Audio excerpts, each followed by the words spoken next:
Welcome to scholar seekers. तो आज हम करने वाले हैं डिफरेंट पेरेंटिंग स्टाइल्स के बारे में। तो कितने डिफरेंट पेरेंटिंग स्टाइल्स हैं यहाँ पे देख सकते हो। First is authoritative, authoritarian, permissive and uninvolved. तो इसको हम अच्छे से पढ़ते हैं। Let's go. तो आपके ये पेरेंटिंग स्टाइल्स दिए किसने? तो आपके ये पेरेंटिंग स्टाइल्स दिए डियाना बमरन ने। कब दिए? 1960s के अराउंड इन्होंने ये पेरेंटिंग स्टाइल्स दिए थे। तो 4 टाइप्स के पेरेंटिंग स्टाइल्स हैं, जो कि है आपका पहला authoritarian parenting style, authoritative parenting style, permissive and uninvolved. तो बाद में ये इन्होंने इनका काम एक्सटेंड करा गया मैकॉबी एंड मार्टिन ने। Let's discuss them. इस इमेज से समझते हैं, है ना। इस इमेज से प्रॉपरली समझते हैं अथॉरिटेरियन। अभी यहाँ पे जो फादर है वो क्या कर रहा है? गुस्सा कर रहा है, चिल्ला रहा है बच्चे पे, है ना। तो हमें यहाँ पे पता चला कि बच्चे पे क्या हो रहा है? गुस्सा हो रहा है, उसे डांटा जा रहा है, उसने शायद कोई गलत काम कर दिया है या उसने अच्छा स्कोर नहीं करा।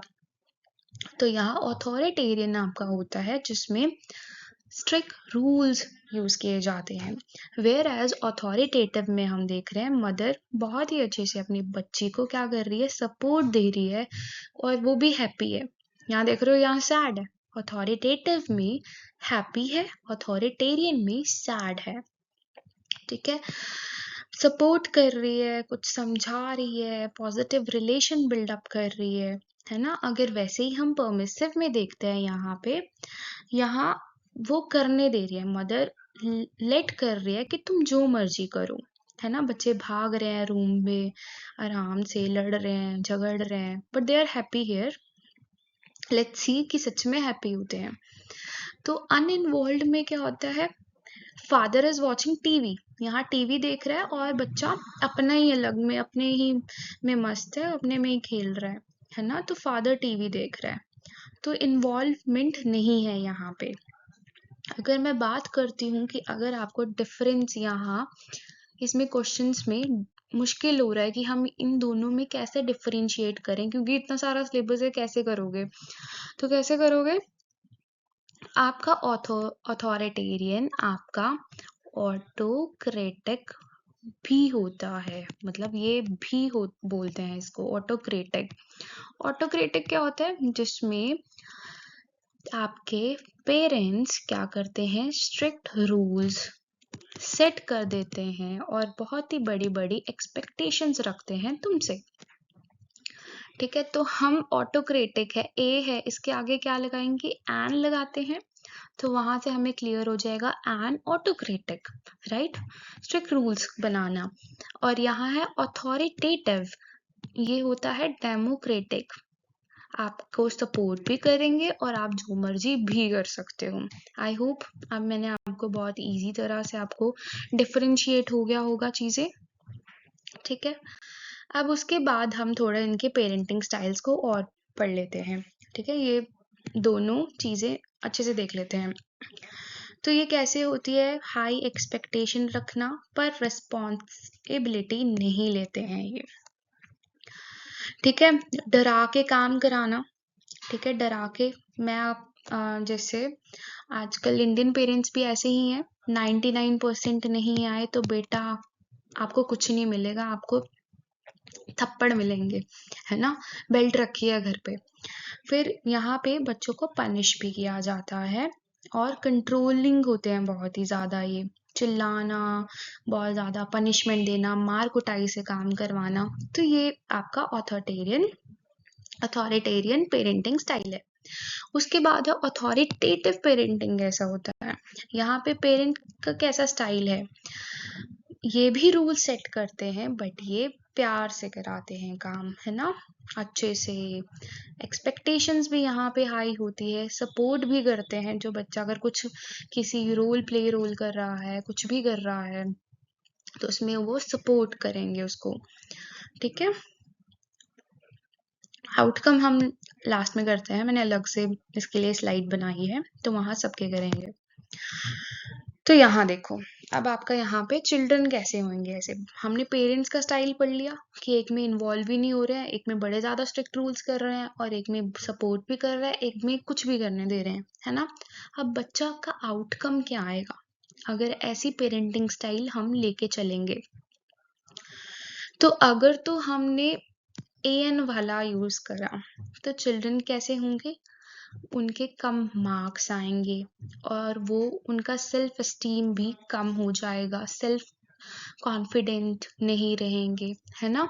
और लेस स्किल्ड होंगे, सोशली भी लेस स्किल्ड होंगे, क्योंकि आपको पता है वहाँ पेरेंटिंग स्टाइल क्या है, डिमांडिंग है, स्टेटस ओरिएंटेड है कि मेरी तो नाक कट जाएगी, शर्मा जी के बेटे के तो नंबर 98 आए हैं, बेटा तू 50 या 60% क्यों लेके आया है, राइट। फिर बेल्ट रखी है घर पे।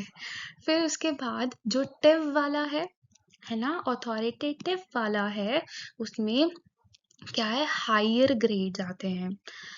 पेरेंट्स का आउटकम नहीं, चिल्ड्रन का आउटकम कैसे होगा, अच्छे मार्क्स लाएगा, रिस्पॉन्सिव होएगा, वो भी सेल्फ रिलायंट होएगा ना, सेल्फ कॉन्फिडेंट भी होगा, फ्रेंडली होगा, ठीक है।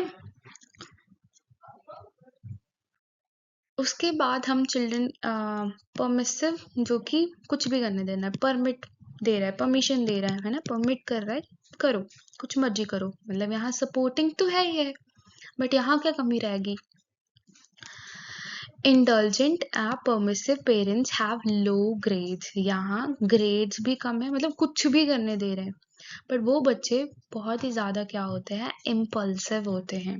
इम्पल्सिव से क्या मतलब होता है कि बहुत ही जल्दी डिसीजंस क्रिएट कर लेना, बना लेना, है ना, ज्यादा नहीं सोचना उन सब के बारे में, जल्दी से कुछ भी कर देना। अब कोई भी सिचुएशन आती है तो कुछ भी कर देना बिना सोचे, और बहुत ही जल्दी ये फ्रस्ट्रेटेड भी हो जाते हैं, क्योंकि यहाँ responsive,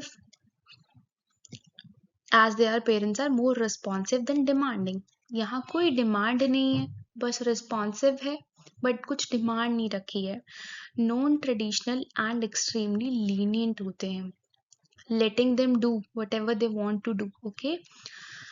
indulgent and passive in parenting, passive is opposite of your active, है ना, एक्टिव नहीं होते हैं, करने दो, कर रहा है कुछ भी, कुछ मर्जी करे, जाके कुछ भी नशे भी करे, मतलब इतने रिस्पॉन्सिव भी नहीं होते हैं यहाँ पे, ना डिमांड इतना करते हैं, बस सपोर्ट दे रहे हैं, तो उसका क्या करेगा बच्चा।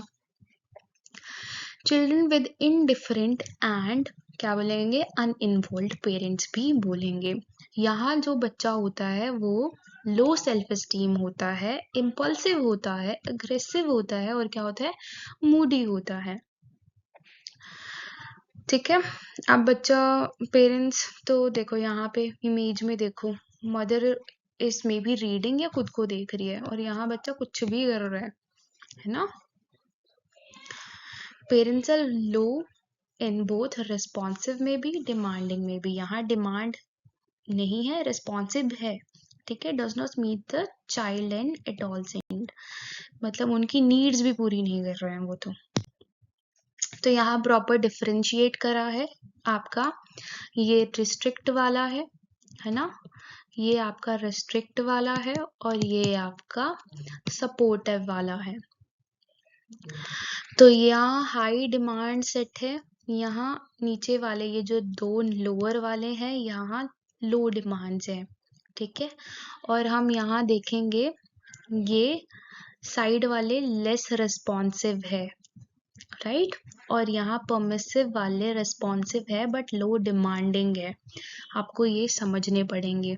हम देखेंगे तो सबसे अच्छा वाला कौन सा है, जिन्होंने हाई डिमांड्स भी सेट कर रखी हैं और हाई रिस्पॉन्सिव भी है।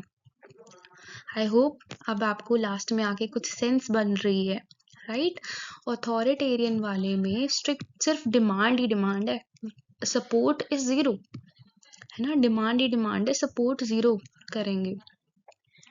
और अनइन्वॉल्व में दोनों ही कम है, रिस्पॉन्सिव भी नहीं है ना डिमांडिंग है ना, कुछ मर्जी करे बेटा जाके।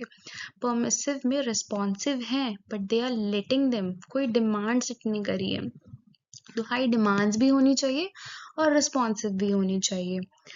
ठीक है, चलो अब क्वेश्चन सॉल्व करते हैं, जिससे आपको क्लियर हो जाएगा और अच्छे से क्लियर हो जाएगा। नहीं हुआ क्लियर तो आपको फिर से वीडियो देखने की ज़रूरत है। तो फर्स्ट क्वेश्चन है यहाँ पे, childrens are impulsive, disobedient and rebellious, demanding and dependent on adults. ऐसे कौन से बच्चे हैं जो इम्पल्सिव होते हैं, आदर नहीं करते, है ना, कंट्रोल भी नहीं करवाते हम ऐसे बच्चों को, तो और वो डिमांडिंग होते हैं और डिपेंड करते हैं एडल्ट्स पे, है ना। तो ऐसे कौन से बच्चे हैं? तो इसका राइट आंसर है आपका permissive parenting, right? Let's begin with the next question. Children with parents often have lower self-esteem. ऐसे बच्चे जिनका सेल्फ एस्टीम क्या है, कम है, और सोशल स्किल्स भी कम है। तो इसका राइट आंसर है, टेटिव में तो हमने पढ़ा था सपोर्टिव होते हैं, है ना। ऑथोरिटेरियन में हमने एएन में पढ़ा था, जो कि ऑटोक्रेटिक है, जिसमें स्ट्रिक्ट रूल्स बनाए जाते हैं, है ना। बच्चा कम भी होता है, सोशल स्किल्स भी कम है।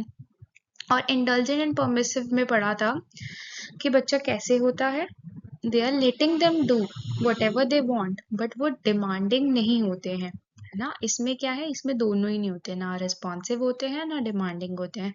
तो इसका राइट आंसर है authoritarian. Thank you for watching guys. I hope you like this video. Please like, share, subscribe एवं कमेंट करके बताना कि आपको जेन्युइन वीडियो अच्छी लगी है कि नहीं लगी है। Thank you.